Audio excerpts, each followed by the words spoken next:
So here's an article from bleedingfool.com. George Takei's petty insults get perfect response from William Shatner. This basically this all comes about because George Takei has been making comments and jokes and insults and so on and such forth at William Shatner's expense, because William Shatner was he took a ride into space on Jeff Bezos' Blue Origin rocket. You know, Takei labeled him an unfit guinea pig. You know, 90 years old, by the way. You know, it's like that's crazy that William Shatner is in good enough shape that to be, going to undertake this journey, basically.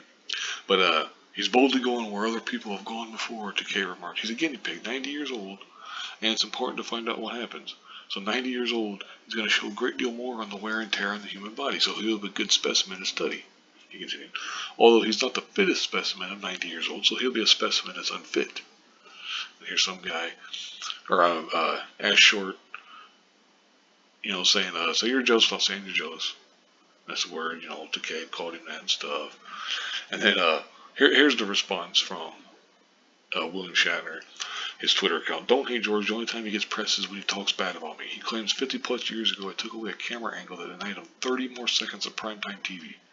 I'm giving it back to him now by letting him spew his hatred for the world to see."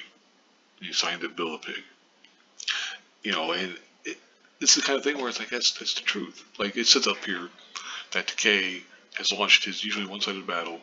He's been accused by Takei of taking Sulu's lines and editing the character out of situations in the series and subsequent films. I'm not a huge, William Shatner fan. I mean, I like him, for some of the things he said. And I don't like some of the other things he said, because, that's just natural. But, I've never been a huge fan of his acting or any of that stuff. I mean, I always thought he was way too over the top. But, okay, whatever. That's me. But it's like for Takei to just constantly be spewing this stuff. Still, it's like, dude, get over it, man.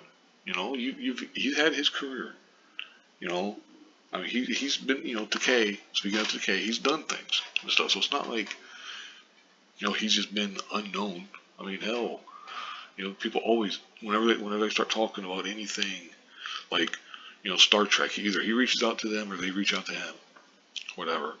Or if they ask anything gay or whatever, boom, he's right there. And people talk about his little tweets on their mainstream media and all that shit. So it's like, come on, man, just give it up. I mean, Jesus, you just gotta constantly be going at Shatner. It's like maybe ease up on that. And I thought this was a good response because it was pretty good. It was pretty, I don't want to say magnanimous or whatever, but it kind of is in a way.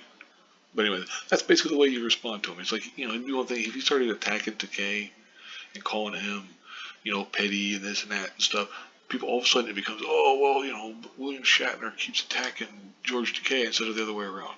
So I think this is the best way to do it. Either that or just don't respond. Period. But I think this is probably a better way. But anyway, I'll go ahead and wrap this up here because the story of Shatner going into outer space is like an amazing one. It's really cool. I know that some people might be against it or whatever. Whatever, that's fine. But at 90 years old to go up into outer space, that's freaking crazy. But anyway, like I said, I'll go ahead and wrap this up here. Thank you very much for watching and have a good one.